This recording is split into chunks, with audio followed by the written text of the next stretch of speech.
want to talk about how distorted and misleading man's doctrine is when it comes to certain things. I'm going to give one example, and as things come to me, I might talk about this a little bit more in the future. We as a society know that we have to coexist among each other, and sometimes we develop belief systems based on what one man told another man who told another man who claims to have a spiritual connection. Okay? And some of us were brought up in that tradition, brought up in that environment. But some of us, when we get out into the world and see how it really works, we start to see that what we were taught does not match what we know. And for some people lose their minds behind that. Because the traditions and the beliefs that they had, that created who they were as a person. And when they start encountering all these real life situations and realize that they have no coping skills or no exposure and are incapable of dealing with these problems, some people go over the edge and they can't deal with it. Some people do not even live anymore. They don't want to live anymore because of it. And when I had a chance to go out into the world and see how it was, and I realized that my program was a little off when it came to dealing with things, that really messed with my head for a little while, because here comes the confusion. And for some people, they turn to substance abuse like I did. Some of them just they lose their minds. Some of them, resort to violence. Some of them just resort to negative behaviors because that confusion, their identity has been compromised. See? Who they thought they were was not who they actually should be. And they don't know how to get out of that headspace. So I'm going to go ahead and give you a situation and explain how man's doctrine can really ruin somebody's life if they're not careful. Now, we all know that universal law is not man's law, and that the universal clock does not run on man's clock. But because we have to coexist with man and we have to live in this society with man, there are certain things that we have to abide by, certain rules of the land that we have to abide by in order to make it from day to day. But some people are so embedded in man's law that they don't recognize spiritual, the presence of spirit. Some of them don't even believe in it. They don't believe in the spirit realm. They don't believe in the power of the universe. They don't believe in anything like that. And these people are really, really lost. So what happens is they wind up getting themselves in a situation, or whatever the case may be, and they find out that what and who and where they were was an illusion. And that the truth is really out there, but they don't know how to handle that truth because they weren't taught this truth even existed. So what they wind up doing is they wind up indulging in some way, form, or fashion, some kind of negative behaviors that would help them forget the confusion and the stress and the strain that they're going through. Am I saying that it's the right thing to do? No, I'm talking about simple, basic human nature here, folks. So, I'm not going to sit here and talk about right and wrong. I'm just going to talk about situations, okay? So I'm going to tell you, in my situation, I shared that I had an opioid addiction. Now, for those of you who don't know about the effects of opioids, what opioids do is they really are mind-altering substances. I mean, a lot of opioids, they use to deal with pain issues, and they used to deal with physical issues having to do with pain and discomfort. That's originally what they were created for, to deal with pain and discomfort. But some people will use it as an escape because they know that they won't feel anything. They'll encounter that numbness, and they go into that la-la land. They're feeling good, and that's the only time they can feel good because everything in their life is crumbling. Well, of course, the byproduct of being involved in opioids is that you hallucinate. You hear things, you see things. They become real to you. You swear that things have happened that never have happened. You see people that you think that exist that don't exist. You hear in your mind conversations that never were had. So once you become clean, the fog kind of gets lifted. You're brought a little bit closer to reality, and now you're able to perceive things in their real light, okay? There were plenty of times, and I shared this in previous audios, about how I only had a couple of people in my life during the whole time that knew about what was going on with me and stuck with me anyway, because deep down they knew that it wasn't going to be a permanent situation for me, and they knew that I wasn't going to die from it. They knew, even though I didn't know. There were some occasions where I didn't know if I was going to make it, and these two people hung in there.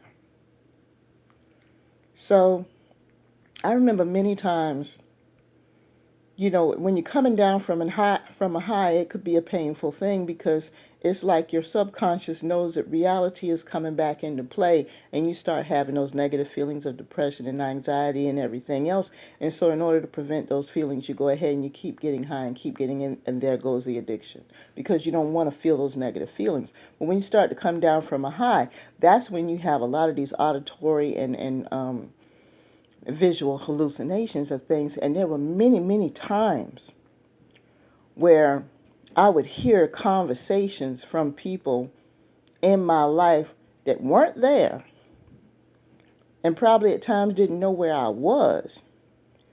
But I'd already heard the conversations that they were having about me, and they weren't even there. Conversations, fears and crying and upset and confusion. I would see the tears flowing. I would see them looking confused and upset, not knowing what to do. Now, some of these people genuinely felt this way, but then you had some of them that were naysayers and critics that were out in the street just talking about your situation, because they never really cared that much for you in the first place for whatever reason. And you hear these conversations, and you literally would see these scenarios, but you were coming down from a high. And I've seen this on more than one occasion. Now that I've been sober for so long, and I look back on it, I'm like, you know what? I wasn't hallucinating. It was spirit, it was the Creator telling me ahead of, letting me know what was going on somewhere else that I wasn't privy to. See, I misinterpreted that as hallucinating and vigilant, but now that all the truth is coming out about what was really done and said, when people come to me later on and tell me, oh yeah, I remember when such and such said such and this happened when you were gone, and da da da da da da, and I said to myself, I had these damn visions. Come on now. I had these visions when I was coming down from a high, but the scientists and the therapists will turn around and say, oh, well, you were just hallucinating. Okay, well, if I'm just hallucinating, then how come is it 10, 15 years later after the fact, I'm being told the exact same damn details? Explain that. I am being told the exact same damn details of what I saw in that vision coming down from a high. You're going to tell me that's an auditory or visual hallucination? Bullshit. That was Creator and Spirit warning me then. That's how powerful the Creator is. The Creator will come and talk to you while you high. The Creator will come and heal you when you got a prognosis. The Creator will come and tell you about something that's going on miles away with people that you hadn't seen or dealt with in a long time. You ain't nowhere near the situation, don't know what's going on, and will come and tell you every single little minute detail of what's happening at that moment in time. I know some of y'all might think it's a little crazy. Tune in, I'm telling you. I dare you. If you never tuned in to Spirit with prayer and meditation, from this point on, you get yourself a calendar and a piece of paper, and you outline a certain amount of time every single day. I want you to challenge yourself. If you've never done this before, challenge yourself, because this is what I had to do. I used to do prayer and meditation every now and again, especially when I was in the church, but I never did it on a consistent basis. Give yourself 15 minutes. First thing in the morning, before you even get out of bed to go to the bathroom or anything else, as soon as you open your eyes, give yourself 15 minutes, no noise, no distractions, and literally let yourself go in the Spirit and let the Creator talk to you. And I want you to do that for the next 30 days, every single day, same time, every single day. Jot it down, set an alarm, do what you have to do. Challenge yourself. And I'm going to tell you something, I can promise you, after 30 days, your attitude is going to change about some shit in your life. You're going to be a little bit more aware about what's going on around you. You're going to start seeing things a little bit different. 30 days. And I can promise you it's going to happen before 30 days. Give yourself 10 to 15 minutes every single day, first thing in the morning, before you do anything else. No alarms, no distractions, no nothing. If your partner's laying next to you, tell them right away, this is what I'm going to do. Unless the house is on fire or we're in the middle of a flood, don't bother me them 10 or 15 minutes in the morning. I mean that. This is what I'm going to do because I need to find out what all these folks out here are talking about, how strong and spiritual the Creator is, because I ain't feeling it and I need to feel it right now in my life. So I'm going to go ahead and make this commitment for the next 30 days. I'm challenging myself. I'm telling you it's going to be different. And now that I'm looking at situations now, because I shared in a previous audio about how chickens are coming to roost and how what's going around, coming around and all this jazz and everything else, I'm looking at it now and I'm thinking back and I said to myself, darn, I was high and you told me this. I wasn't hallucinating. It was a message. But I didn't know that then because I wasn't in tune. I chalked it up to the game as being a hallucination because that's what the people in the clinics and stuff told me. As I shared in a previous video also that when you go seek help for someone, for some of you, it's going to take a long time to get through whatever it is you need to get through. And you're not going to know the depth of your problem until you see a professional and they start diving deep. You don't think it's a big deal now because you don't have the tools. But when you start seeing the professionals and seeing the tools, you'll understand how detrimental this habit or behavior or whatever it is to your life. And you're going to realize it's going to take a little bit longer for you to get that shit out of your system. It's going to take a little bit longer. And some people don't want that.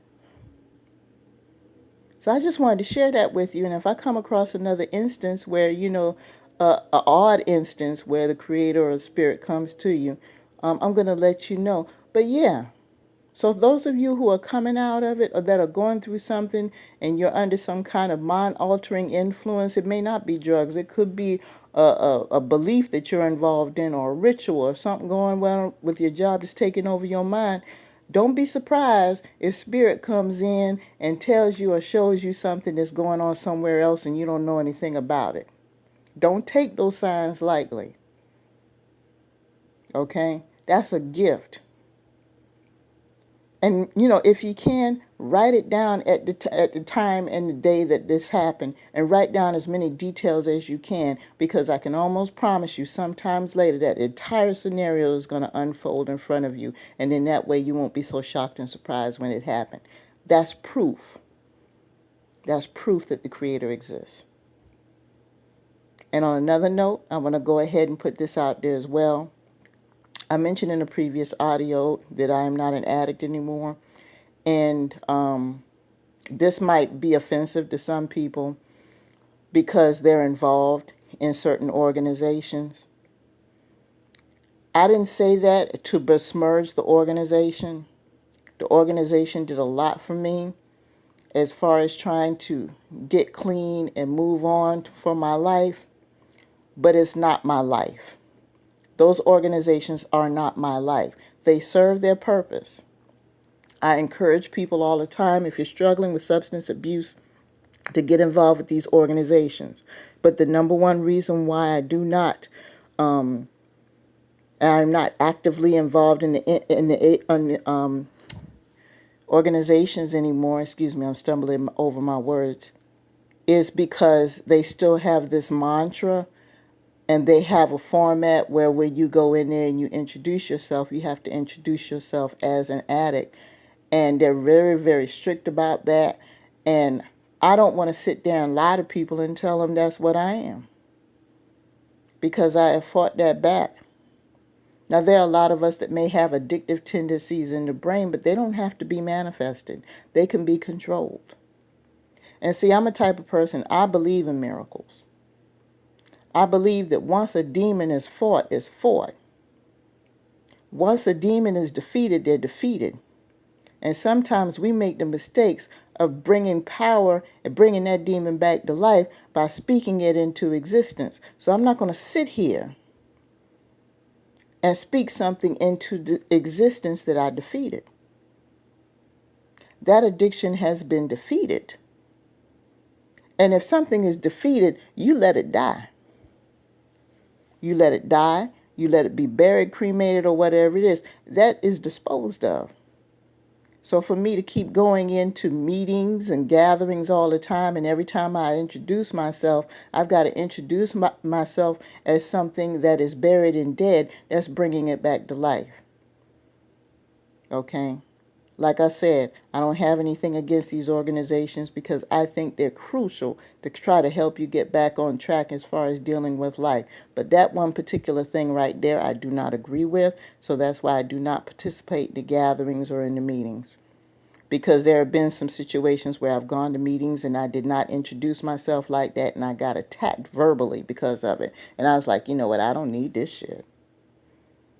So with that being said, I'm going to go ahead and let you guys go. Peace.